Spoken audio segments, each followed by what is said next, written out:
পাশের যে বেষ্টিত রঙিন বলয় আছে, সেই রঙিন বলয়টাকে কি করা হয়, বিশ্লেষণ করে একজন থেকে আরেকজনকে আলাদা করা হয়। এটার সুবিধা হচ্ছে কি যে কাউর এই রেটিনা এবং আইরিশ এটা কোনো ক্ষয়প্রাপ্ত হয় না, কিন্তু আমাদের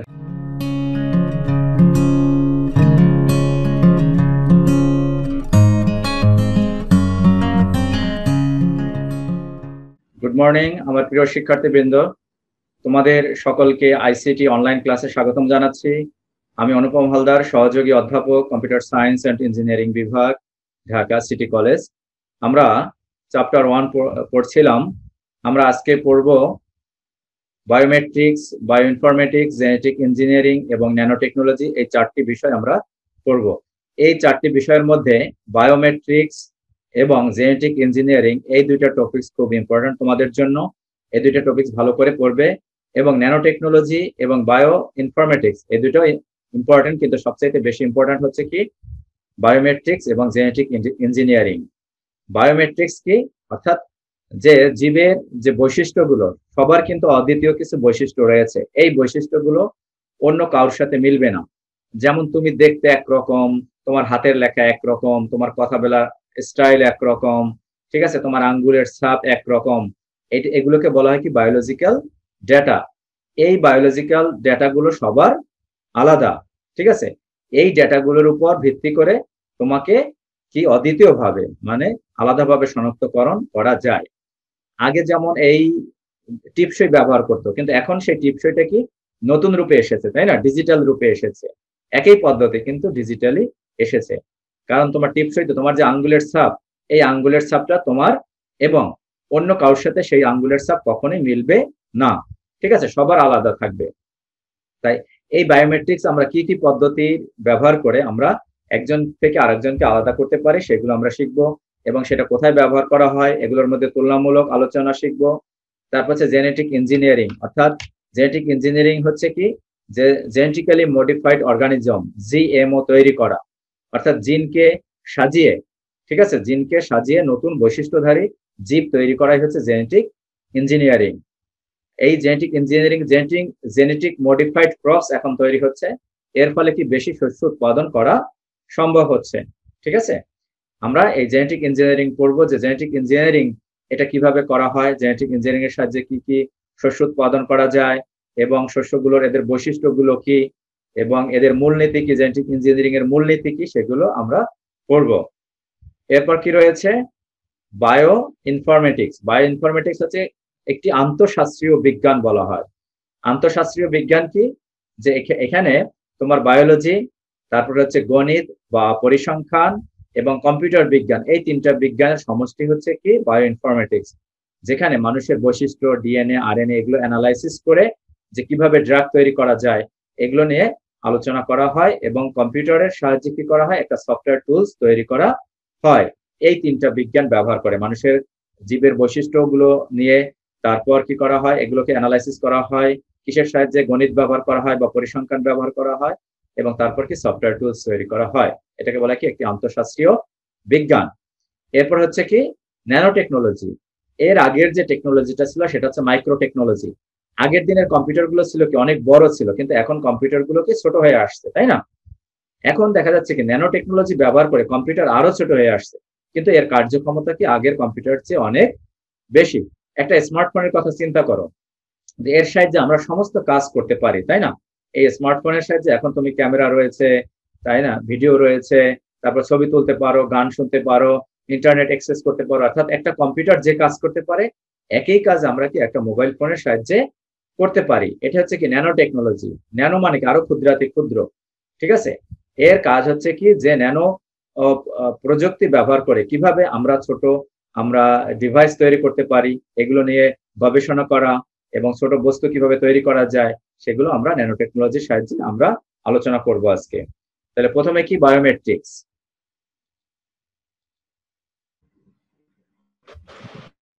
দেখো তাহলে বায়োমেট্রিক্সটা কি, দেখো এখানে কি বলেছে, বায়োমেট্রিক্স হলো কি জীববিজ্ঞান এবং প্রযুক্তির একটি শাখা, যার সাহায্যে মানুষের বায়োলজিক্যাল ডেটা বিশ্লেষণ করে মানবদেহের অদ্বিতীয় বৈশিষ্ট্য শনাক্তকরণ করে এবং তাকে চিহ্নিত করে, অর্থাৎ ওই ব্যক্তিকে চিহ্নিতকরণ করতে পারে। এটা কি জীববিজ্ঞান এবং প্রযুক্তির একটি শাখা, যার সাহায্যে কি করা হয় মানুষের বায়োলজিক্যাল ডেটা, যেমন তোমার ফিঙ্গারপ্রিন্ট, তোমার কণ্ঠস্বর, তুমি দেখতে কেমন, এই ডেটাগুলো বিশ্লেষণ করে তোমাকে অদ্বিতীয় মানে কি, অর্থাৎ তোমার সাথে অন্য কারোর মিল খুঁজে পাওয়া যাবে না, আলাদাভাবে তোমাকে চিহ্নিত করবে। ঠিক আছে, এই বায়োমেট্রিক্স প্রযুক্তি ব্যবহার করে। এই বায়োমেট্রিক্স শব্দটি কোত্থেকে এসেছে, যে গ্রিক শব্দ বায়ো থেকে এসেছে। গ্রিক শব্দ বায়ো, যার অর্থ হচ্ছে লাইফ, এবং মেট্রিক অর্থ কি টু মেজার, মানে পরিমাপ করা। ঠিক আছে, এই দুটা শব্দ থেকে বায়োমেট্রিক্স শব্দটি এসেছে। বায়ো অর্থ কি লাইফ বা জীবন, আর টু মেট্রিক অর্থ কি, অর্থাৎ পরিমাপ করা বা টু মেজার। এই দুটা শব্দ থেকে বায়োমেট্রিক শব্দটা এসেছে। এই বায়োমেট্রিক্স কে দুই ভাগে ভাগ করছে, একটা আছে আমাদের দেহের গঠনের উপর ভিত্তি করে এবং শরীরবৃত্তীয় বৈশিষ্ট্যের বায়োমেট্রিক্স পদ্ধতি, যেমন ফিঙ্গারপ্রিন্ট বায়োমেট্রিক্স। এটা কি দেহের গঠন না, কারণ তোমার ফিঙ্গারপ্রিন্ট একরকম, আর একজনের ফিঙ্গারপ্রিন্ট একরকম। তোমার হাতের আঙ্গুল দেখা যাচ্ছে বৃদ্ধাঙ্গুলি, কারো আঙ্গুল মোটা, কারো আঙ্গুল চিকন, তাই না? ফিঙ্গারপ্রিন্ট, হ্যান্ড জিওমেট্রি, তোমার হাতের ছাপ, আঙ্গুল কারো লম্বা, কারো ছোট। এটা হচ্ছে কি হ্যান্ড, এটা হচ্ছে কি দেহের গঠন বলা হচ্ছে। তাই হ্যান্ড জিওমেট্রি, আইরিশ এবং রেটিনা স্ক্যান, ফেস রিকগনিশন এবং ডিএনএ, এগুলো হচ্ছে কি দেহের গঠনের উপর ভিত্তি করে এই পাঁচ ভাগে। আর আচরণগত বৈশিষ্ট্যের উপর ভিত্তি করে signature verification, voice recognition, typing, কি স্ট্রোক। এটা হচ্ছে কি আচরণগত বৈশিষ্ট্যের উপর। এছাড়াও রয়েছে কি ভেইন প্যাটার্ন, ঘামের গন্ধ, হ্যান্ড গ্রিপ, তারপর হচ্ছে ব্রেইন ওয়েব প্যাটার্ন, ফুটপ্রিন্ট। এগুলো কিন্তু সাধারণত যেগুলো এখানে দেয়া রয়েছে এগুলোই সাধারণত কি বহুল ব্যবহৃত পদ্ধতি। ঠিক আছে, এখন এই বায়োমেট্রিক্স কিভাবে কাজ করে, এখানে চারটা জিনিস রয়েছে। একটা হচ্ছে sensor module, feature extraction module, matching module, decision module. এখন মনে করো কলেজ যদি খোলে, তাহলে তোমরা কি আমাকে দেখে তোমরা চিনতে পারবে আমাকে? জি স্যার। কেন চিনতে পারবে বলো তো? স্যার আপনার চেহারা অন্য সবার চেয়ে আলাদা, আপনার মানে যেটা অনন্য বৈশিষ্ট্য বায়োমেট্রিক্স আর কি। আচ্ছা, না এখন দেখো কেন চিনতে পারবে, কারণ আমাকে দেখে আমার যে ইমেজটা, মানে ঘটনাটা কি হয়েছে দেখো, আমরা যদি কম্পিউটারের সাথে চিন্তা করি যে আমার যে ইমেজটা, আমার যে ছবিটা তোমার ব্রেইনে কি সেভ হয়ে গেছে, অটো সেভ হয়ে গেছে। ক্লিয়ার? তাই জি যখনই স্যার। ক্লাস করো, জি ক্লাস স্যার। করে যখন আমাকে দেখো তখনই বুঝতে পারো যে এই হচ্ছে আইসিটি স্যার অনুপম স্যার। যখন আরেক ম্যাডাম আসে তখন তাকে যে এই হচ্ছে ইতিহাসের টিচার, তাই না? যে তারপর বাংলার ম্যাডাম যদি আসে, এই যে বাংলার ম্যাডাম। কেন? কারণ তোমার মেমোরিতে কি হলো, যে এক একজন টিচারের কি ছবিটা, চেহারাটা কি হয়ে গেল, তোমার মেমোরিতে সেভ হয়ে গেছে। যখনই তুমি আমাকে দেখছো বা অন্য কাউকে দেখছো তখন কি হচ্ছে, তোমার মেমোরি কি কাজ করে, মানে মানে তুলনা কিভাবে হচ্ছে প্রক্রিয়াটা সেটা আমি আলোচনা করছি। তোমার মেমোরি কি করে, যে সেটা কম্পেয়ার করে সাথে সাথে, আমাকে দেখার সাথে সাথে অন্য কাউকে দেখার সাথে কি করবে, কম্পেয়ার করবে। কম্পেয়ার করে যদি মিলে যায়, যে কাছাকাছি হয়, যে এই অনুপম স্যার। এখন আমি যদি মনে করো মেকআপ দিয়ে ক্লাস নিতে আসতাম, বা মনে করো বড় চুল পরে, ঠিক আছে, তাহলে কি আমাকে দেখে চিনতে পারতে? না। কারণ কি, আমি ঠিক, আমি মনে করো আমি ক্লাস নিচ্ছি কিন্তু আমি আমাকে চেঞ্জ করলাম। ঠিক আছে, মনে করো পরচুলা পড়লাম, দাড়ি পড়লাম, যেন আমাকে তোমরা চিনতে না পারো। ক্লিয়ার? দেখে যেন চিনতে না পারো। তখন কি হচ্ছে, যে আমাকে যখন দেখছো যে আইসিটি ক্লাস নিচ্ছে, কিন্তু এই ছবিটার সাথে সাথে সাথে কি তোমার ব্রেইনে যে ছবিটা রয়েছে তার সাথে কি কম্পেয়ার করো, দেখা যাচ্ছে মিলছে না, তখন আমি কিন্তু ক্লাস করছি। কেন মিলছে না? কারণ আমার চেহারাটা তোমার পরিবর্তন হয়েছে। কিন্তু আমি যখন কথা বলবো, ক্লাস নেবো, তখন ক্লাসের ধরন দেখে মনে হবে না এ তো আইসিটি স্যারই। তার মানে কি, আমার একটা বৈশিষ্ট্য হচ্ছে কি, তোমাকে ইমেজটাই তুমি কম্পেয়ার করলে, ফলে আমাকে তুমি চিহ্নিত করতে পারলে না, কিন্তু আমার কণ্ঠস্বর শুনে চিহ্নিত করতে পেরেছো। ঠিক আছে, তো এটা হচ্ছে কি ভয়েস রিকগনিশন একটা পদ্ধতি রয়েছে, ভয়েস রিকগনিশন আচরণগত বৈশিষ্ট্য। তাই আমার ভয়েস শুনে তোমরা আমাকে চিনতে পারবে। ক্লিয়ার? তার মানে এই এখানে বায়োমেট্রিক্স কাজ করার উপায়, এখানে চারটা মডিউল রয়েছে। একটা হচ্ছে সেন্সর মডিউল। সেন্সর মডিউল কোনটা, যে তুমি তোমার চোখের সাহায্যে আমাকে দেখলে, মানে ডাটা তোমার মেমোরিতে নিলে, চোখের সাহায্যে কি করলে, ডাটাটা নিলে। আর যদি আমার ভয়েস শুনে, এখন কি করো, আমাকে দেখতে পাচ্ছ না, আমি ভিডিওটা অফ করে রেখেছি, আমার ভয়েস শুনে তোমরা বুঝতে পারছো যে অনুপম স্যার কথা বলছে। তার মানে কি, আমার ভয়েসটা কি তোমার মেমোরিতে, মেমোরিতে যাচ্ছে কিভাবে, ইনপুট হচ্ছে কিভাবে, তোমার কানের সাহায্যে। এটা হচ্ছে কি সেন্সর মডিউল। সেন্সর মডিউলের কাজ হচ্ছে কি সেন্স করা, অর্থাৎ পরিবেশ থেকে তথ্য গ্রহণ করা। ক্লিয়ার? বুঝতে পেরেছো? একটা সিস্টেমে তথ্যটা গ্রহণ করা। তুমি তথ্য গ্রহণ করছো কিসের সাহায্যে, তোমার কানের সাহায্যে এখন তথ্যটা গ্রহণ করছো যে আমি ক্লাস নিচ্ছি। তারপর কি করা হয়, ওইটা কি করে ফিচার এক্সট্রাকশন মডিউল, অর্থাৎ তোমার সেন্সর মডিউলের সাহায্যে অর্থাৎ কানের সাহায্যে অর্জিত ডাটাকে কি করা হয়, প্রক্রিয়াকরণ করে, তোমার মেমোরি প্রক্রিয়াকরণ করে, যে এই কথাটা তো মনে হয় অনুপম স্যারের মতোই তো মনে হচ্ছে, তাই না? এটা প্রক্রিয়াকরণ করে কি করে, বিশেষ কোনো ডাটা চিহ্নিত করার জন্য একটা ম্যাচ পয়েন্ট বলা হয়, একটা পয়েন্ট তৈরি করে, এবং ওই পয়েন্টের সাথে তোমার মেমোরিতে যেটা সেট করা আছে ওই দুটো কম্পেয়ার করে, এটাকে বলে ম্যাচিং মডিউল বলা হয়। ম্যাচিং মডিউল কম্পিউটার কি করে, কম্পিউটার এটাকে তুলনা করে কি করে, একটা স্কোর তৈরি করে, ঠিক আছে? স্কোর তৈরি করে তখন সিদ্ধান্ত নেয় যে এই হচ্ছে কি অনুপম স্যার। স্কোর পয়েন্ট ভালো হলে ব্যবহারকারীকে চিহ্নিত করবে, নতুবা চিহ্নিত করতে পারবে না। ক্লিয়ার? তোমরা হয়তো অনেকে ইন্ডিয়া গেছো, তাই না? যখন তুমি বেনাপোল দিয়ে ওপারে গেছো তখন কি হয়েছে যে তোমাকে একটা ক্যামেরার সামনে দাঁড়াতে হয়েছে, কিন্তু যারা গেছো ইন্ডিয়া যদি কেউ যেয়ে থাকো, তখন কি হচ্ছে, তোমার আইরিশ স্ক্যান করে, আইরিশ স্ক্যান করে তোমাকে চিহ্নিত করতে পারবে। ক্লিয়ার? এটা খুব একটা খুবই, কারণ আইরিশটা কি কখনোই ক্ষয়প্রাপ্ত হয় না, তোমার ফিঙ্গারপ্রিন্ট ক্ষয়প্রাপ্ত হতে পারে কিন্তু আইরিশ বা রেটিনা স্ক্যান ক্ষয়প্রাপ্ত হয় না। তাই আইরিশ এবং রেটিনা স্ক্যানটা খুবই একটা উপযোগী পদ্ধতি, ঠিক আছে? তাহলে এই হচ্ছে কি যে বায়োমেট্রিক্স কাজ করে কিভাবে, চারটা সেন্সর মডিউল যার সাহায্যে কি করবে, ডাটা ইনপুট নেবে, তারপর কি করবে ফিচার এক্সট্রাকশন মডেলে কি করবে, তোমার এটা কি করবে, প্রসেস করবে, প্রক্রিয়াকরণ করে একটা ম্যাচ পয়েন্ট তৈরি করবে, ওই ম্যাচ পয়েন্টটা যেটা কম্পিউটার মেমোরিতে সংরক্ষিত রয়েছে তার সাথে তুলনা করে একটা স্কোর তৈরি করবে, ওই স্কোরটা ভালো হলে তাকে চিহ্নিত করবে, ঠিক আছে? এই হচ্ছে কাজ। কিভাবে বায়োমেট্রিক্স কাজ করে সেটা আমরা দেখলাম, এখন দেখবো ফিঙ্গারপ্রিন্ট বায়োমেট্রিক্স পদ্ধতি। ফিঙ্গারপ্রিন্ট কি একটা, অনেক সময় তোমরা অফিসে দেখবে বা কোনো প্রতিষ্ঠানে দেখবে যে ফিঙ্গারপ্রিন্ট তোমার আঙ্গুলের ছাপ নেওয়া হচ্ছে, বা মোবাইলের যদি সিম কিনে থাকো তাহলে সিম কার্ড কেনার সময় তোমার আঙ্গুলের ছাপ নেওয়া হচ্ছে, ঠিক আছে? এটা হচ্ছে কি ফিঙ্গারপ্রিন্ট বায়োমেট্রিক্স পদ্ধতি, একটা নিখুঁত, যথোপযুক্ত এবং নির্ভুলভাবে কাউকে চিহ্নিত করার উপায় হচ্ছে ফিঙ্গারপ্রিন্ট বায়োমেট্রিক্স পদ্ধতি। এই সিস্টেমটার দাম কম এবং সহজলভ্য, ঠিক আছে? তাই এটা ব্যবহার করা হয়ে থাকে, ঠিক আছে? এক্ষেত্রে পূর্ব থেকে কি তোমার আঙ্গুলের ছাপ সংরক্ষণ করা হয় এবং ফিঙ্গারপ্রিন্ট রিডারের সাহায্যে আঙ্গুলের ছাপ নিয়ে সংরক্ষিত ছাপের সাথে কি করা হয়, তুলনা করা হয়, তুলনা করে ওই কোনো ব্যক্তিকে চিহ্নিত করতে পারে। ফিঙ্গারপ্রিন্ট রিডার হিসেবে অপটিক্যাল পদ্ধতি, CMOS ক্যাপাসিটেন্স পদ্ধতি, thermal sensing, ultrasound sensing system, বিভিন্ন পদ্ধতি মানে টেকনোলজি, এগুলো হচ্ছে টেকনোলজি, কিভাবে এটা কাজ করবে ব্যবহার করা হয়ে থাকে। এটা কোথায় সাধারণত, এটা খুব ইম্পর্টেন্ট, ফিঙ্গারপ্রিন্ট বায়োমেট্রিক্স পদ্ধতি, তোমাকে একটা উদ্দীপক থাকবে, ওই উদ্দীপকের দুইটা পদ্ধতির কথা উল্লেখ থাকবে, বুঝতে পেরেছো? তখন কোশ্চেন আসবে যে প্রথমে বললো গতে যে এই এই পদ্ধতিটা উল্লেখ করো, যে অফিসে প্রবেশের পদ্ধতিটা তুমি আলোচনা করো, তার ঘতে বলবে কি অফিসে, আর ওই দুইটা পদ্ধতির মধ্যে তুলনামূলক আলোচনা করো এবং কোনটা বেশি ব্যবহৃত হয়ে থাকে ব্যাখ্যা করো, ঠিক আছে? তার মানে তোমার সুবিধা অসুবিধা ব্যবহার এগুলো করতে হবে ভালো করে। ক্লিয়ার? তাহলে তাহলে ফিঙ্গারপ্রিন্ট কোথায় ব্যবহার করা হয়, পেমেন্ট সিস্টেমে ব্যবহার করা হয়, আদালতে সাক্ষ্য প্রদানে, কোনো জায়গায় প্রবেশ অধিকার নিয়ন্ত্রণের জন্য, ডিএনএ সংরক্ষণের জন্য, লগ ইন করতে ওয়েবসাইটে ফিঙ্গারপ্রিন্ট ব্যবহার করা হয়। সুবিধা কি, এটা ফিঙ্গারপ্রিন্ট ডিভাইসের খরচ হচ্ছে কি তুলনামূলকভাবে কম এবং সফলতার পরিমাণ 100%। কিন্তু এটা সমস্যা রয়েছে, সমস্যাটা কি, যখন তোমার বয়স বেড়ে যাবে, তাই না, তখন দেখা যাচ্ছে কি আঙ্গুলের ছাপটা, অনেকের আঙ্গুলের ছাপ মুছে যায়, ঠিক আছে? বয়স বেড়ে যাওয়ার সাথে সাথে আঙ্গুলের ছাপ অনেকের মুছে যায়, তখন ওই ফিঙ্গারপ্রিন্ট আর খুঁজে পায় না, ওইটা যে তাকে শনাক্তকরণ করতে পারে না, এটা একটা সমস্যা। এরপর হচ্ছে কি ফেস রিকগনিশন।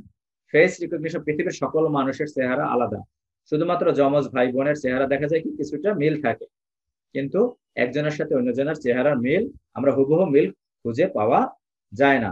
তার মুখের গঠন, তারপর দেখা যাচ্ছে চোখ, তারপর নাক, তারপর ঠোঁটের গঠন, চুলের স্টাইল, চুলের কালার, এরকম অনেক বৈশিষ্ট্য কি করা হয়, ডাটা ইনপুট করে, বা এগুলো কি কম্পিউটার অ্যালগোরিদম ব্যবহার করে সেগুলো তথ্যগুলো সংরক্ষণ করে এবং একজন থেকে আরেকজনের আলাদা করে, এই তথ্যগুলো নেওয়া হয়, চোয়ালের কৌণিক পরিমাণ, ঠিক আছে, কালার এক একজনের, এগুলো এই তথ্যগুলো অ্যানালাইসিস করা হয়। কিন্তু এটার সমস্যাটা কি, মনে করো তুমি প্রথমে যখন ডেটাটা তোমার সংরক্ষণ করেছে তখন যে চুলের স্টাইল ছিল, এরপরে কি করছো তুমি, চুলের স্টাইল তুমি পরিবর্তন করেছো, ঠিক আছে? চুলের স্টাইল পরিবর্তন করেছো, কালার করেছো বা ছোট করেছো, ফলে তোমাকে চিনতে অসুবিধা হবে। বা মনে করো তুমি পরে যখন তুমি সেকেন্ড টাইম যখন তুমি ক্যামেরার সামনে দাঁড়িয়েছো তখন তুমি মেকআপ ব্যবহার করেছো বা গয়নাগাটি পরেছো, তখন তোমাকে চিনতে অসুবিধা হবে, বা চশমা পরেছো, ঠিক আছে? এগুলো বিভিন্ন সমস্যা দেখা যায়। এটা হচ্ছে কি ফেস রিকগনিশন। ক্লিয়ার? এটা একটা সফটওয়্যার নির্ভর পদ্ধতি এবং সঠিক ফলাফল পাওয়া যায়, কিন্তু এইগুলো আমাদের খেয়াল করতে হবে। চুলের স্টাইল পরিবর্তন, মেকআপ ব্যবহার, গহনার ব্যবহার, তারপর ক্যামেরার আলোর যে স্বল্পতা, এই জিনিসগুলো আমাদের খেয়াল করতে হবে। ঠিক আছে? তাহলে এরপর আছে ভয়েস রিকগনিশন। প্রত্যেকের কণ্ঠের ধ্বনিটা কি এক একজনের এক এক রকম, তাই না? সুরের উচ্চতা, সুরের মূর্ছনা, অর্থাৎ ফ্রিকোয়েন্সি বলা হয়। ফ্রিকোয়েন্সিটা এক একজনের বলে না যে ক্যানকেনা গলা। ক্যানকেনা গলা মানে কি? একেবারে চিকন গলা, কানে লাগে গিয়ে। কারোর গলা কি মোটা, কারোর গলাটা কি শ্রুতি মধুর, সুন্দর, শুনতে ইচ্ছে করে। বুঝতে পেরেছো? কেউ কথা বললে মনে হয় যেন ঝগড়া করে। এটা হচ্ছে কি, যে এক একজনের ভয়েস এক এক রকম। এটা কি করা হয়, কম্পিউটার কি করে, তার অ্যালগোরিদম ব্যবহার করে, প্রোগ্রাম ব্যবহার করে, এই তথ্যগুলোকে আলাদা করে। টেলিকমিউনিকেশন সিস্টেমে এটা ব্যবহার করা হয়, কোন আর্থিক প্রতিষ্ঠানে টেলিফোনের মাধ্যমে লেনদেনের ক্ষেত্রে এটা ব্যবহার করা হয়। কিন্তু এটার সমস্যাটা কি হতে পারে, যদি মনে করো তোমার ঠান্ডা লাগে, তোমার গলা ভেঙে যায়, সেক্ষেত্রে তখন এই পদ্ধতিটা কার্যকর নয়। হ্যান্ড জিওমেট্রিক একইভাবে মানুষের হাতের পুরো হাতের ছাপ নেওয়া হয়। ঠিক আছে? পুরো হাতের ছাপ নিয়ে কাউকে চিহ্নিত করা হয়, তাহলে পূর্ব থেকে কি তার হাতের ছাপটা সংরক্ষণ করা হয়। এবং এখানে বলা হয়েছে কি যে এক্ষেত্রে হাতের তালুর দৈর্ঘ্য, প্রস্থ, পুরুত্ব, রেখাসমূহ ইত্যাদি পরিমাপ করা হয় এবং 31,000-এর বেশি পয়েন্ট চিহ্নিত করতে পারে। ঠিক আছে? কতগুলো ডাটা? 31,000-এরও বেশি ডাটা চিহ্নিতকরণ করতে পারে। ঠিক আছে?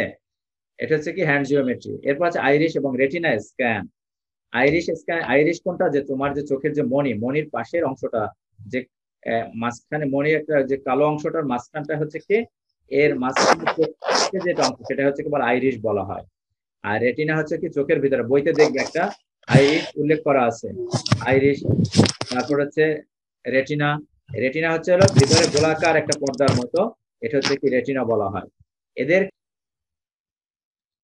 চারপাশের যে বেষ্টিত রঙিন বলয় আছে, সেই রঙিন বলয়টাকে কি করা হয়, বিশ্লেষণ করে একজন থেকে আরেকজনকে আলাদা করা হয়।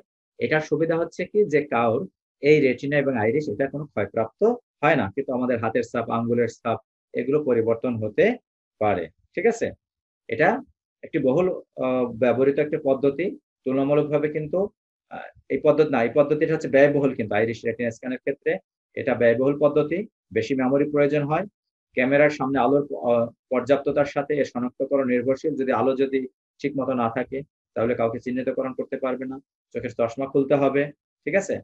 এটার সুবিধা হচ্ছে মানুষের চোখের আইরিশ হলো একটি আদর্শ অঙ্গ, যার কোনো ক্ষয় নেই, এটি স্বচ্ছ পর্দা দ্বারা আচ্ছাদিত। ঠিক আছে? এর জন্য এটি একটি উচ্চ নিরাপত্তামূলক শনাক্তকরণ পদ্ধতি। শনাক্তকরণ খুব কম সময় প্রয়োজন। এই সুবিধা অসুবিধাগুলো তোমার প্রত্যেকটা ভালো করে পড়বে, যে একটার সাথে একটা তোমার কম্পেয়ার করতে হবে, কিন্তু মনে থাকে যেন আমার কথাগুলো, একটার সাথে একটা কম্পেয়ার করতে হবে। ঠিক আছে? বুঝতে পেরেছো? যখন তুমি বিদেশে যাবে, তখন অন্য দেশে ঢোকার সময় তোমার এই আইরিশ এবং রেটিনা স্ক্যান করা হয়ে থাকে। ক্লিয়ার?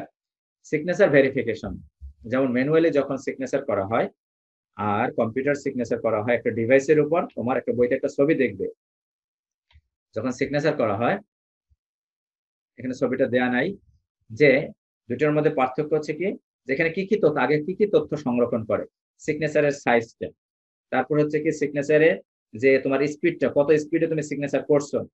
ঠিক আছে? যখন তোমার সিগনেচারটা ইনপুট হিসেবে নেওয়া হবে, ঠিক আছে, তারপর এটা আকার কতটুকু, তারপর কতটুকু তুমি ওই ডিভাইসের উপর চাপ দিয়েছো, এই প্যারামিটার গুলো প্রথমে সংরক্ষণ করবে। ঠিক আছে? সিগনেচার ভেরিফিকেশনের ক্ষেত্রে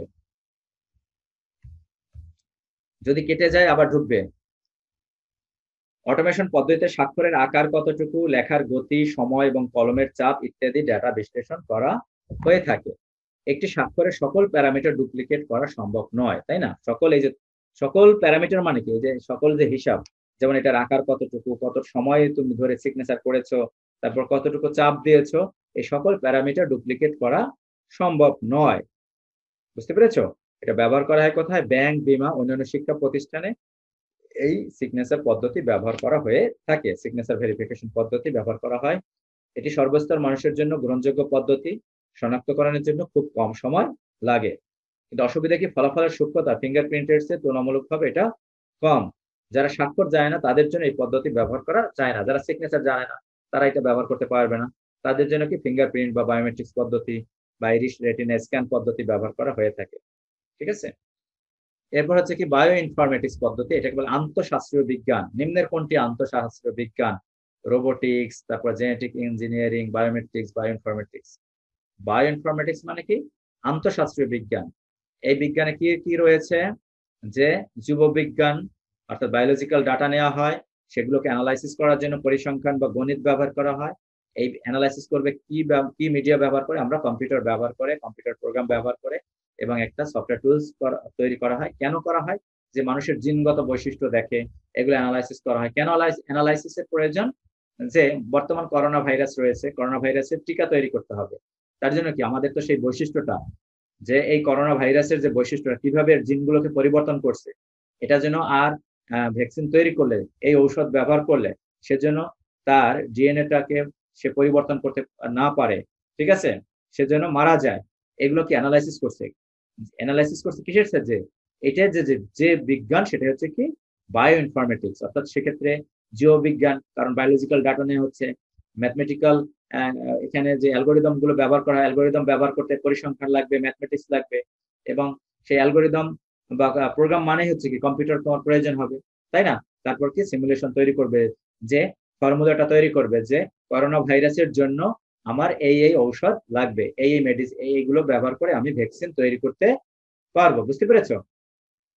ঠিক আছে, এগুলো অ্যানালাইসিস। এটা হচ্ছে কি বায়ো ইনফরমেটিক্স, যে আমাদের বায়োলজিক্যাল ডাটাগুলোকে ডিএনএ, আরএনএ, জিন, এগুলো কি করা হয়, যে এদের মধ্যে যে এই অণুর প্রোটিনের গঠন, অণুর মধ্যে এটা আন্তঃসম্পর্কিত বিষয় মডেলিং, সিমুলেশন তৈরি করাই হচ্ছে কি আমাদের বায়ো ইনফরমেটিক্স এর উদ্দেশ্য। ঠিক আছে, এটা ব্যবহার করে কোথায়? Machine language algorithm. Machine language কোনটা? এআই, আর্টিফিশিয়াল ইন্টেলিজেন্স, বা মেশিন মেশিন ল্যাঙ্গুয়েজ হচ্ছে কম্পিউটার যেটা বুঝতে পারবে, ঠিক আছে, যে ক্ষেত্রে আর্টিফিশিয়াল ইন্টেলিজেন্স ব্যবহার করা হয়। তারপর হচ্ছে কি ড্রাগ নকশা, অর্থাৎ drug, DNA mapping, DNA analysis, এগুলো করার জন্য এই বায়ো ইনফরমেটিক্স ব্যবহার করা হয়। এগুলো তৈরি করার জন্য আমাদের সফটওয়্যার টুলস ব্যবহার করা হয়। 3 ধরনের সফটওয়্যার টুলস ব্যবহার করা হয়। একটা হচ্ছে কি যে কৃত্রিম বুদ্ধিমত্তা, ইমেজ প্রসেসিং, এগুলো ব্যবহার করা হয়। আবার কিছু প্রোগ্রামিং টুলস ব্যবহার করা হয়, যেমন Java, C, C plus plus, C sharp, XML, Perl, Python, SQL, CUDA, MATLAB, spreadsheet application, এগুলো হচ্ছে কি বিভিন্ন ধরনের প্রোগ্রাম ব্যবহার করে থাকে। ঠিক আছে, আর হচ্ছে কি open source bioinformatics software, যেমন Bioconductor, BioPerl. Open source কোনগুলো? যেগুলো, যে সফটওয়্যার গুলো কি ফ্রি কিনতে পাওয়া যায়, তাকে বলা হয় কি open source bioinformatics software বলা হয়। ঠিক আছে, তাহলে এটা হচ্ছে কি বায়ো ইনফরমেটিক্স। এরপর কি রয়েছে? Genetic engineering. জেনেটিক ইঞ্জিনিয়ারিং কি? জেনেটিক ইঞ্জিনিয়ারিং হচ্ছে কি মূলত উন্নত বৈশিষ্ট্যধারী উদ্ভিদ ও প্রাণী সৃষ্টিতে কাজ করে। এখন দেখবে, যেমন আগের দিনে কুমড়া হতো কি, একটা কুমড়ার ওজন হতো 3 কেজি 4 কেজি। এখন দেখা যাচ্ছে একটা কুমড়ার ওজন কত? 20 কেজি, 1 মণ হয়ে থাকে। একটা মুরগি দেখা যেত 2 কেজি 3 কেজি হতো, এখন দেখা যায় কি 10 কেজি ওজনের মুরগি পাওয়া যায়। ঠিক আছে, কিন্তু সেটা সবার কাছে গ্রহণীয় নয় বা টেস্ট নয়। এগুলো খেলে কি হয়? বিভিন্ন ধরনের শারীরিক সমস্যা হতে পারে। এগুলোকে বলে জেনেটিক্যালি মডিফাইড অর্গানিজম বা জেনেটিক্যালি মডিফাইড ক্রপস বলা হয়। ঠিক আছে, অর্থাৎ এর যে ডিএনএ, আরএনএ, জিন, এগুলো পরিবর্তন করে নতুন বৈশিষ্ট্যধারী, যে আগের খারাপ বৈশিষ্ট্যগুলো বাদ দিয়ে নতুন বৈশিষ্ট্যধারী জীব তৈরি করার প্রক্রিয়া হচ্ছে কি জেনেটিক ইঞ্জিনিয়ারিং এর মূল উদ্দেশ্য। অর্থাৎ কি বলছে দেখো, জেনেটিক ইঞ্জিনিয়ারিং এর মাধ্যমে নতুন কোন প্রজাতি তৈরি করা কি বলা হয়? জিএমও, জেনেটিক্যালি মডিফাইড অর্গানিজম বলা হয়। 1970 সালে প্রজনন ছাড়া, অর্থাৎ একটা পুরুষ এবং স্ত্রীর মিলন ব্যতীত ডিএনএ এর নতুন পর্যায়ক্রম তৈরি করে কত সালে? 1970 সালে। এটা হলো প্রজনন ছাড়া নতুন পর্যায়ক্রম তৈরি করে বা নতুন রিকম্বিনেন্ট ডিএনএ বা নতুন জীব তৈরি করা হয়।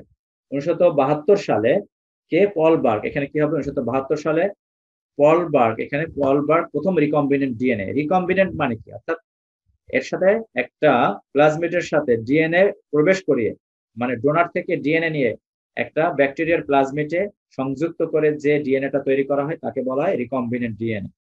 অর্থাৎ অন্য জায়গা থেকে এনে নতুন একটা জায়গায় প্রবেশ করানো হলো, তাই নতুন যেটা তৈরি হলো ডিএনএ, সেটাই হচ্ছে রিকম্বিনেন্ট ডিএনএ। এখানে কিছু ডেফিনেশন আছে, ডেফিনেশন গুলো তোমরা পড়বে। যেমন এখানে কোষ কাকে বলে? প্রাণী ও উদ্ভিদ জীবের ক্ষুদ্রতম একক হলো কোষ। কোষের প্রাণ কেন্দ্রে কি থাকে? নিউক্লিয়াস থাকে। নিউক্লিয়াসের মধ্যে পেঁচানো কিছু বস্তু থাকে, যেগুলোকে বলে ক্রোমোজোম বলে। ক্রোমোজোম জীবের বিভিন্ন বৈশিষ্ট্য বহন করে থাকে। ঠিক আছে, এই ডিএনএর অংশকে, ডিএনএ থাকে, ডিএনএর অংশকে যদি ভাগ করা হয় যে জিন বলা হয়, আর এক সেট জিনকে বলা হয় কি জিনোম বলা হয়। এই জিনোম হচ্ছে কি জীবের বংশগত বৈশিষ্ট্যের তথ্য বহন করে থাকে। ঠিক আছে, বায়োটেকনোলজির মাধ্যমে কোনো প্রাণীর জিনোমকে অর্থাৎ জিনকে নিজের সুবিধা অনুযায়ী সাজানো যায়, নিজের সুবিধা অনুযায়ী সাজিয়ে নতুন বৈশিষ্ট্যধারী জীব আমরা তৈরি করতে পারি, প্রাণী তৈরি করতে পারি। সেটাই হচ্ছে কি জেনেটিক ইঞ্জিনিয়ারিং বা জেনেটিক মডিফিকেশন বলা হয়ে থাকে। বুঝতে পেরেছ? জেনেটিক ইঞ্জিনিয়ারিং পদ্ধতিতে কখনো প্রাণীর বংশ পরম্পরায় প্রাপ্ত ডিএনএ সরিয়ে ফেলার মাধ্যমে। এখন তুমি বলতে পারো বংশ পরম্পরায় ডিএনএ সরিয়ে ফেলবো কেন? অর্থাৎ কিছু ডিএনএ আছে বংশ পরম্পরা, হয়তো তার ওই ডিএনএ গুলো খারাপ, মনে করো চুরি করার প্রবণতা আছে বা কারোর খুন করার প্রবণতা রয়েছে বা কারোর মেধা খারাপ, তাই ওই খারাপ ডিএনএটাকে সরিয়ে ফেলার মাধ্যমে প্রাণীদেহের বাইরে প্রস্তুতকৃত ডিএনএ প্রাণীদেহে প্রবেশ করানোর মাধ্যমে প্রাণীর জেনেটিক গঠনের পরিবর্তন ঘটানো হয়। এভাবে নতুন যে ডিএনএ পাওয়া যায় তাকে বলা হয় কি রিকম্বিনেন্ট ডিএনএ বলা হয়। এখন ডিএনএ কাটার জন্য কি ব্যবহার করে? রেস্ট্রিকশন এনজাইম ব্যবহার করে। এটা এমসিকিউ কোশ্চেন। ডিএনএ কাটার জন্য রেস্ট্রিকশন এনজাইম ব্যবহার করা হয়ে থাকে। বুঝতে পেরেছ? ডিএনএ এর মধ্যে কি থাকে? সুগার, ফসফেট এবং 4 প্রকার ক্ষারক এসিজিটি থাকে। ডিএনএ এর মধ্যে কি থাকে? সুগার, ফসফেট এবং 4 প্রকার ক্ষারক এসিজিটি থাকে। এই এসিজিটি গুলোকে আমরা বিভিন্ন ভাবে সাজাতে পারি, যাকে বলা হয় কি জিন ম্যাপিং বলা হয়। ক্ষারকগুলো সাজানোর পদ্ধতিকে বলা হয় কি জিন ম্যাপিং, অর্থাৎ যেভাবে আছে এটাকে বিভিন্নভাবে সাজিয়ে এর বৈশিষ্ট্যকে, মানুষের বৈশিষ্ট্য, প্রাণীর বৈশিষ্ট্যকে পরিবর্তন করা সম্ভব। ক্লিয়ার? সেটাই হচ্ছে কি জিন ম্যাপিং বলা হয়। এখন আমরা দেখি এই জেনেটিক ইঞ্জিনিয়ারিং এর ব্যবহার বা প্রয়োগ কোথায় হচ্ছে, কোথায় ব্যবহার করা হচ্ছে? ইনসুলিন তৈরি করতে জেনেটিক ইঞ্জিনিয়ারিং ব্যবহার করা হয়। তারপর হিউম্যান গ্রোথ হরমোন তৈরি করার জন্য, বন্ধ্যাত্ব চিকিৎসার জন্য ব্যবহার করা হয়। তারপর ইনসুলিন তৈরি করার জন্য ব্যবহার করা, এটা খুব গুরুত্বপূর্ণ একটা কোশ্চেন, ইনসুলিন তৈরি করতে। অর্থাৎ মানুষের ডায়াবেটিসের ক্ষেত্রে জেনেটিক ইঞ্জিনিয়ারিং ব্যবহার করা হয়, ব্যাখ্যা করো। তার মানে কি ডায়াবেটিসে কি ব্যবহার করা? ইনসুলিন ব্যবহার করা হয়। তাহলে ইনসুলিন এটা বলতে হবে। ঠিক আছে, অ্যানিমাল মডেল তৈরি করার জন্য। অ্যানিমাল মডেল কি? অ্যানিমাল মডেল হচ্ছে কি, যে মনে করো যে ক্যান্সারের যে প্রথম ভ্যাকসিন তৈরি করবে, ওইটা প্রথমে মানুষকে প্রয়োগ করা হবে না, প্রথমে এই অ্যানিমাল মডেলের মধ্যে ইঁদুর বা শুকর, শাবক এদের দেহে প্রয়োগ করা হয়। ঠিক আছে, তারপর এদের ট্রায়াল দেওয়ার পর মানুষের ট্রায়াল দেওয়া হয়। যেমন এখন করোনা ভাইরাস কি, প্রথমে ধরো বিভিন্ন প্রাণীর উপর এটা পরীক্ষা করা হয়েছে, তারপর মানুষের দেহে পরীক্ষা করা হচ্ছে। ঠিক আছে, অ্যানিমাল মডেল জেনেটিক্যালি মডিফাইড ইঁদুর, অর্থাৎ এর জেনেটিক্যালি মডিফাই করে ইঁদুর তৈরি করা হয়েছে। কিভাবে ডায়াবেটিস, তারপর উদ্বিগ্নতা কিভাবে কমানো যায় সেগুলো নিয়ে পরীক্ষা নিরীক্ষা করা হচ্ছে। তারপর হচ্ছে কি মানবদেহের বিভিন্ন অঙ্গ প্রতিষ্ঠা সংক্রান্ত পরীক্ষা নিরীক্ষার জন্য জেনেটিক্যালি মডিফাইড শুকর, শাবক উৎপাদন করা হয়েছে। জিন থেরাপি ব্যবহার করে কি লিউকেরিয়া এবং পার্কিনসন রোগের চিকিৎসা করা হয়। ইস্ট তৈরি করতে ব্যবহার করা হয়, এনজাইম তৈরিতে ব্যবহার করা হয়। ঠিক আছে, তারপর লিথিয়াম আয়রন ব্যাটারি তৈরিতে ব্যবহার করা হয়। সবচাইতে গুরুত্বপূর্ণ হচ্ছে কি জেনেটিক ইঞ্জিনিয়ারিং এর প্রয়োগ হচ্ছে, সবচাইতে গুরুত্বপূর্ণ হচ্ছে কৃষিক্ষেত্রে জেনেটিক ইঞ্জিনিয়ারিং এর প্রয়োগ। জেনেটিক ইঞ্জিনিয়ারিং এর মূল গবেষণা কিন্তু কৃষিকে ঘিরে। এর সাহায্যে কি করা হয়? জেনেটিক্যালি মডিফাইড ক্রপস, উচ্চ ফলনশীল, উন্নত জাতের, প্রকৃতি সহনশীল, রোগ জীবাণু থেকে নিজেকে রক্ষা করতে পারে এমন শস্য উৎপাদন করা সম্ভব। ঠিক আছে, কৃষিতে জেনেটিক্যালি মডিফাইড ক্রপস উৎপাদনের লক্ষ্য হচ্ছে কি কয়টা? 4টি। এখানে 10টা টপ 10 জেনেটিক্যালি মডিফাইড ফুডস দেওয়া আছে। যেমন দেখো শস্য দেওয়া আছে, তারপর সয়া দেওয়া আছে, তারপর কি দেওয়া আছে? আলু রয়েছে, পেঁপে রয়েছে। ঠিক আছে, রেকর্ড হচ্ছে, দেখো তো। আচ্ছা, তাহলে আমরা কি পড়াচ্ছিলাম? যে জেনেটিক ইঞ্জিনিয়ারিং, তাই না? অর্থাৎ কৃষিক্ষেত্রে জেনেটিক ইঞ্জিনিয়ারিং এর প্রয়োগ পড়াচ্ছিলাম। দেখো তাহলে কি টপ 10 জেনেটিক্যালি মডিফাইড ক্রপস এখানে দেয়া রয়েছে, ছবিতে দেখবে। 4টা উদ্দেশ্য কি? প্রথমে কি পরিবেশের বিভিন্ন হুমকি থেকে নিজেদেরকে রক্ষা করতে পারে, এরা কি অতিরিক্ত শীত সহ্য করতে পারে। যেমন মনে করো এখন হচ্ছে কি যে প্রত্যেক সিজনে কিন্তু এক এক রকম সবজি পাওয়া যায়। কেন? কারণ কি ওই ওই ওই সবজির কি তার সহ্য ক্ষমতা পরিবেশের তার এক এক রকম, তাই না? যেমন শীতের সময় কি পাওয়া যায়? ফুলকপি পাওয়া যাবে, পাতাকপি পাওয়া যায়, যদিও অন্য সিজনে পাওয়া যায়, কিন্তু সেটার কোয়ালিটি কিন্তু ভালো হয় না, কারণ এক একটা সবজির জন্য এক এক রকম তাপমাত্রা প্রয়োজন। বুঝতে পেরেছো? তাই এখন এমন সবজি তৈরি করা হচ্ছে যেমন অতিরিক্ত শীত সহ্য করতে পারবে, তারপর পোকামাকড় দ্বারা আক্রান্ত যেন না হয়, ভাইরাস বা ফাঙ্গাল দ্বারা যেন আক্রান্ত না হয়। এটা কি বায়ো জেনেটিক ইঞ্জিনিয়ারিং এর সাহায্যে এগুলো তৈরি করা সম্ভব। এবং ক্ষতিকর ব্যাকটেরিয়াকে ধ্বংস করতে পারবে। শস্যের গুণগত মান বৃদ্ধি করা ও অধিক ফলনশীল শস্য উৎপাদন করা সম্ভব। এবং খরা, বৃষ্টি সহনশীল ও রোগ প্রতিরোধ ক্ষমতা সম্পন্ন, স্বল্প সেচের প্রয়োজন এমন শস্যের জাত উদ্ভাবন করা এখন কি জেনেটিক ইঞ্জিনিয়ারিং এর উদ্দেশ্য। তারপর কি বায়োআর্টে ব্যবহৃত। বায়োআর্টটা কি, যে ব্যাকটেরিয়ার সাহায্যে সাদা কালো ফটোগ্রাফ, তারপর নীল গোলাপ তৈরি করা সম্ভব, উজ্জ্বল মাছ উৎপাদন করা হচ্ছে। এরপর কি আমরা দেখবো জেনেটিক ইঞ্জিনিয়ারিং এর মাধ্যমে জীবের পরিবর্তনের মূলনীতি অর্থাৎ কিভাবে করা হয়। এখানে কি 5টা পয়েন্ট রয়েছে। একটা হচ্ছে আইসোলেশন, কাটিং, ইনসারশন, ট্রান্সফরমেশন এবং এক্সপ্রেশন। আইসোলেশনটা হচ্ছে কি, যে যেখান থেকে প্রথমে ডোনার থেকে ডিএনএটা কালেক্ট করা হবে, বুঝতে পেরেছো? ডোনার থেকে ডিএনএ নির্বাচন করে ওইটা আলাদা করা হবে, অর্থাৎ ভালো ডোনার। অর্থাৎ বীজ যদি ভালো না হয় তাহলে কি শস্য ভালো হবে? বীজটা সবসময় চিন্তা করতে হবে যে বীজ ভালো হইতে হবে, ঠিক আছে? অন্যথায় কিন্তু শস্য ভালো হবে না, এটা মাথায় রাখতে হবে। তাই বীজটা কালেক্ট করতে হবে কি ভালো। এরপর কি করতে হবে, বীজটা কোথায়, ওই ডিএনএটা ব্যাকটেরিয়ার প্লাজমিডে। ওই ডিএনএটা কি করা হবে, ব্যাকটেরিয়ার প্লাজমিড ব্যবহার করা হয়, এটা গোলাকৃতির মতো, যেখানে নির্বাচিত ডিএনএ প্রবেশ করানো হবে। সেজন্য রেস্ট্রিকশন এনজাইম দ্বারা প্লাজমিডটা কাটা হবে, ঠিক আছে? রেস্ট্রিকশন এনজাইম দ্বারা কি করা হবে, এই প্লাজমিডটা কাটা হবে। তাহলে রেস্ট্রিকশন এনজাইম কি করা হয়, প্লাজমিড কাটার জন্য ব্যবহার করা হয়। তাহলে ডিএনএ কালেক্ট করা হলো, প্লাজমিড নেওয়া হলো। এখন যেখানে এই যে প্লাজমিডটা কাটা হলো, ওই কাটা জায়গায় কি করতে হবে, ওই ডোনার থেকে যে ডিএনএটা আমরা কালেক্ট করলাম সেটা ওখানে প্রবেশ করবে, ইনসার্ট করতে হবে, ঠিক আছে? প্লাজমিডে প্রবেশ করানো হলো এবং লাইগেজ এনজাইমের মাধ্যমে এটা প্রবেশ করা হয়। কিসের সাহায্যে? লাইগেজ এনজাইমের মাধ্যমে প্রবেশ করানো হলো। এবং এই নতুন ডিএনএ কেই বলা হয় রিকম্বিনেন্ট ডিএনএ। নতুন যে ডিএনএটা তৈরি হলো সেটাই হচ্ছে রিকম্বিনেন্ট ডিএনএ। এরপর কি করা হয়, রিকম্বিনেন্ট প্লাজমিড বা ডিএনএ ব্যাকটেরিয়ার কোষে প্রবেশ করানো হয়। অনুকূল পরিবেশে এর সংখ্যা বৃদ্ধি পেতে থাকে। যেমন মনে করো, যদি ইনসুলিন, যাদের ডায়াবেটিস হয়েছে তাদের কি শরীরে ইনসুলিন হয় না, ঠিক আছে? শরীরে যেহেতু ইনসুলিন হয় না, তখন কি তাদের ব্লাডে কি হয়, যে গ্লুকোজের মাত্রা বেড়ে যায়। তখন কি বাইরে থেকে কি ইনসুলিন প্রবেশ করানো হয়। তাই ইনসুলিনটা কিভাবে তৈরি করা হয়, এই পদ্ধতিতে ইনসুলিনটা তৈরি করা হয়। যখন ব্যাকটেরিয়ার কোষে রিকম্বিনেন্ট ডিএনএটা প্রবেশ করানো হবে বা প্লাজমিডটা, তখন এটাকে অনুকূল পরিবেশে দ্রুত বৃদ্ধি পেতে থাকবে এবং কাঙ্ক্ষিত প্রোটিন সমৃদ্ধ জিএমও আমরা সংগ্রহ করব এবং পিউরিফাই করা হবে, ঠিক আছে? এই হচ্ছে কি জেনেটিক ইঞ্জিনিয়ারিং। তাহলে এটার অসুবিধাও আছে, জেনেটিক্যালি মডিফাইড ক্রপস খেলে শরীরে অ্যালার্জি বৃদ্ধি পেতে পারে। আবার সবার কাছে এটা গ্রহণযোগ্য নয়, এর টেস্টও কিন্তু অন্যরকম, তাই না? যেমন ফার্মের মুরগি আর দেশি মুরগি দুইটা টেস্ট কি একরকম না। এই সবজির ক্ষেত্রেও দেশি সবজি আর এই যে জেনেটিক ইঞ্জিনিয়ারিং এর ফলে যে জেনেটিক্যালি মডিফাইড ক্রপস তৈরি করা হচ্ছে, দুটার টেস্ট আলাদা এবং মাটিতে প্রচুর আগাছা হতে পারে।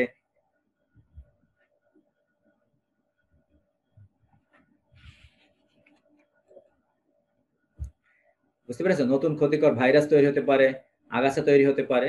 তাই এগুলো হচ্ছে কি জেনেটিক ইঞ্জিনিয়ারিং এর অসুবিধা। এরপর আমরা পড়বো আজকের শেষ টপিক হচ্ছে কি ন্যানো টেকনোলজি। ন্যানো মানে কি, যে প্রথমেই বলেছি যে ন্যানো টেকনোলজি হচ্ছে কি এক ধরনের আধুনিক বিজ্ঞানের শাখা, যেখানে আণবিক এবং পারমাণবিক স্কেলের বস্তু নিয়ে গবেষণা করা হয়। অণু এবং পরমাণু, অর্থাৎ আণবিক এবং পারমাণবিক স্কেলের বস্তু নিয়ে, মানে ক্ষুদ্রাতি ক্ষুদ্র বস্তু নিয়ে যেখানে গবেষণা করা হয় এবং যেখানে কি করা হয়, যে এই ন্যানোমিটারের আকারের যন্ত্র উদ্ভাবন করা হয়। এদের গবেষণার 3টা বিষয় এরা খেয়াল রাখে। একটা হচ্ছে কি ন্যানোমিটার আকারের বস্তু নিয়ে গবেষণা করা এবং বিভিন্ন অণুপরমাণু নিয়ে গবেষণা করা এবং নতুন বৈশিষ্ট্যধারী বস্তু আবিষ্কার করা, ক্ষুদ্রাতি ক্ষুদ্র নতুন বৈশিষ্ট্য আবিষ্কার করা এবং ন্যানোমিটার আকারের যন্ত্র উদ্ভাবন করাই হচ্ছে এদের কাজ।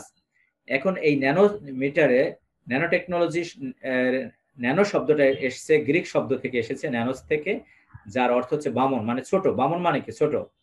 ন্যানো টেকনোলজিতে দৈর্ঘ্য পরিমাপের একক হিসেবে কি ন্যানোমিটার ব্যবহার করা হয়। এই ন্যানোমিটার হচ্ছে কি 1 মিটারের 100 কোটি ভাগের 1 ভাগ। 1 ন্যানোমিটার হচ্ছে 1 মিটারের 100 কোটি ভাগের 1 ভাগ, অর্থাৎ 1 ন্যানোমিটার সমান সমান 10⁻⁹ মিটার, ঠিক আছে? কত ক্ষুদ্র। যদি ইঞ্চির সাথে তুলনা করা হয় তাহলে 2,54,00,000 ন্যানোমিটার হচ্ছে কি 1 ইঞ্চি। আর যদি চুলের সাথে তুলনা করা, একটি চুল হচ্ছে কি 1 লক্ষ ন্যানোমিটার প্রশস্ত। আর ব্যাকটেরিয়ার সাথে যদি আমরা তুলনা করি, সবচেয়ে ছোট ব্যাকটেরিয়ার আকার হচ্ছে 200 ন্যানোমিটার। আর ন্যানো টেকনোলজির 3টি বিষয় যেগুলো আলোচনা করা হয়েছে একটু আগে। আর ন্যানো প্রযুক্তির প্রক্রিয়া কি, এটা হচ্ছে দুইটা প্রক্রিয়া, একটা হচ্ছে বটম আপ পদ্ধতি, একটা হচ্ছে টপ ডাউন পদ্ধতি। বটম আপ মানে একটা বীজ তুমি রোপণ করলা মাটিতে, ওইটা কি ছোট, ওই ছোট থেকে কি বীজটা কি একটা বড় বীজে বড় গাছে পরিণত হলো। মনে করো একটা বটবৃক্ষের বীজটা কতটুকু, সর্ষে দানার মতো, তাই না? বটবৃক্ষের এর বীজটা কতটুকু, একটা সর্ষে দানার মতো। অথচ দেখো এই সর্ষে দানার মতো বীজটা থেকে কত বড় বৃক্ষ তৈরি হচ্ছে। এটা হচ্ছে কি বটম আপ পদ্ধতি, ছোট থেকে বড়। ঠিক আছে, ছোট ছোট বস্তু নিয়ে একটা বড় বস্তু তৈরি করা হয়। আর টপ ডাউন পদ্ধতি কি, যেটা বড় কাঠকে আমরা কেটে কেটে কি করা হচ্ছে, একটা ভাস্কর্য, একটা ছোট একটা জিনিস আমরা তৈরি করতে পারি, এটাকে বলা হয় টপ ডাউন পদ্ধতি। এই ন্যানো প্রযুক্তির ব্যবহার বা প্রয়োগ কোথায়? সুপার কম্পিউটার তৈরি করতে ব্যবহার করা হয়, অর্থাৎ এক্ষেত্রে কার্বন ন্যানোটিউব ব্যবহার করা হয়। সুপার কম্পিউটার তৈরি করতে ব্যবহার করা হয়। তারপর মোটর তৈরি করতে, ক্ষুদ্র মোটর তৈরি করতে ব্যবহার করে। চিকিৎসা ক্ষেত্রে ব্যবহার করা হয়। কৃত্রিম অঙ্গ প্রত্যঙ্গ, ড্রাগ নকশা তৈরি করতে ব্যবহার করা হয়। বুঝতে পেরেছো? তারপর ব্যাটারি তৈরি করতে সিলিকন এবং জার্মেনিয়ামের ন্যানো আয়ার ব্যাটারি তৈরি করতে ব্যবহার করা হয়, যা লিথিয়াম আয়ন ব্যাটারির চেয়ে 10 গুণ বেশি চার্জ থাকে। অর্থাৎ এই ন্যানো প্রযুক্তি ব্যবহার করে যে ব্যাটারি তৈরি করা হয়, যার চার্জ অনেক বেশি থাকে। রাসায়নিক শিল্পে ব্যবহার করা হয়। সানস্ক্রিন ব্যবহৃত টিনিয়াম অক্সাইড, জিঙ্ক অক্সাইড তৈরির কাজে, স্ক্র্যাচ প্রতিরোধক পেইন্ট তৈরিতে ব্যবহার করা হয়। অর্থাৎ এই পেইন্ট ব্যবহার করলে কি যে তুমি স্ক্র্যাচ দিতে পারবে না, ন্যানো পার্টিকেল ব্যবহার করা হয়। তারপর ন্যানো চিপ এবং মনিটর তৈরি করতে ব্যবহার করা হয়। ক্রিয়া সরঞ্জাম তৈরিতে, বেসবল এর ব্যাট তৈরি করতে কার্বন ন্যানোটিউব ব্যবহার করা হয়। মোজা তৈরি করতে, অর্থাৎ দুর্গন্ধ ছড়াবে না এমন মোজা তৈরি করার জন্য সিলভার ন্যানো পার্টিকেল ব্যবহার করা হয়। যেমন এই শীতের সময় দেখা যাচ্ছে কি যে শু পরলে, সক্স পরলে দেখা সক্স থেকে দুর্গন্ধ আসে, যেমন ল্যাব নেওয়ার সময় অনেক দুর্গন্ধ আসে। তাই তোমাদের কি করতে হবে, এই ন্যানো পার্টিকেল সংযুক্ত মোজা পরতে হবে। বুঝতে পারছো? তাইলে আর দুর্গন্ধ ছড়াবে না। দুর্গন্ধ ছড়াবে না এমন মোজা তৈরি করার জন্য কি সিলভার ন্যানো পার্টিকেল ব্যবহার করা হয়। ঠিক আছে, ফেস ক্রিম তৈরি করতে ব্যবহার করা হয়, যে ক্রিম ব্যবহার করলে কি হবে, ফ্রি রেডিক্যাল গুলো নষ্ট হবে। ঠিক আছে। সার্জিক্যাল যন্ত্রপাতি খাদ্য শিল্পে ব্যবহার করা হয়, অর্থাৎ প্যাকেজিং এর জন্য, সিলভার তৈরিতে, খাদ্যের স্বাদ তৈরি করার জন্য বিভিন্ন ন্যানো ম্যাটেরিয়াল ব্যবহার করা হয়ে থাকে। এই হচ্ছে কি ন্যানো প্রযুক্তির ব্যবহার। এটা সুবিধা কি, দ্রুত গতি সম্পন্ন যে ডিভাইস গুলো হবে সেগুলো খুব স্মার্ট হবে, শক্তিশালী হবে, ঠিক আছে, সূক্ষ্ম হবে। কিন্তু অসুবিধাও রয়েছে, পরিবেশগত সমস্যা হতে পারে, এগুলো ব্যবহার শারীরিক সমস্যা হতে পারে, এবং এটার গ্রহণযোগ্যতা সবার কাছে নাও থাকতে পারে, এবং এর দাম অনেক বেশি, এবং আণবিক অস্ত্র যা অধিকতর ধ্বংসাত্মক অস্ত্র তৈরি করা সম্ভব, যা পরিবেশের জন্য হুমকি স্বরূপ। ঠিক আছে, তাই আমরা কি পড়লাম আজকে, বায়োমেট্রিক্স অত্যন্ত গুরুত্বপূর্ণ টপিক। তারপর হচ্ছে কি এইগুলোর মধ্যে তুলনামূলক আলোচনা আসে। তারপর বায়ো ইনফরমেটিক্স, তারপর কি জেনেটিক ইঞ্জিনিয়ারিং, খুবই ইম্পর্টেন্ট জেনেটিক ইঞ্জিনিয়ারিং, অনেক কোশ্চেন আছে, দেখবে কোশ্চেন গুলো, এবং ন্যানো টেকনোলজি। ঠিক আছে, আজকে কোশ্চেন নিয়ে আর আলোচনা করবো না। তাহলে এই টপিক গুলো ভালো করে পড়বে, মেইন টপিক কিন্তু আলোচনা হয়ে গেছে। বুঝতে পেরেছো? এরপর আমরা পড়বো যোগাযোগ প্রযুক্তি নৈতিকতা, তারপর সামাজিক জীবনে তথ্য যোগাযোগ প্রযুক্তির প্রভাব। ঠিক আছে, ইতিবাচক এবং নেতিবাচক প্রভাবগুলো পড়বো। এছাড়া আরো কিছু বিষয় রয়েছে, তথ্য যোগাযোগ প্রযুক্তি এবং অর্থনৈতিক উন্নয়ন, ই কমার্সের বৈশিষ্ট্য, এগুলো আমরা একটু দেখবো। ঠিক আছে, সুবিধা অসুবিধা। এরপর আমরা চ্যাপ্টার 2 শুরু করব। তাহলে আমি কিন্তু অ্যাটেন্ডেন্স নেবো এখন। বুঝতে পেরেছো? তো সবাই ভালো থাকবে এবং যা পড়িয়েছি ভালো করে পড়বে, এবং এর জ্ঞানমূলক প্রশ্নগুলো, অনুধাবনমূলক প্রশ্ন বইতে দেখবে, এগুলো পড়বে। ঠিক আছে, সাথে সাথে সৃজনশীল কোশ্চেনগুলো পড়ে ফেলবে। তো তোমাদের সকলকে ধন্যবাদ জানিয়ে আজকে এখানে শেষ করছি। ধন্যবাদ।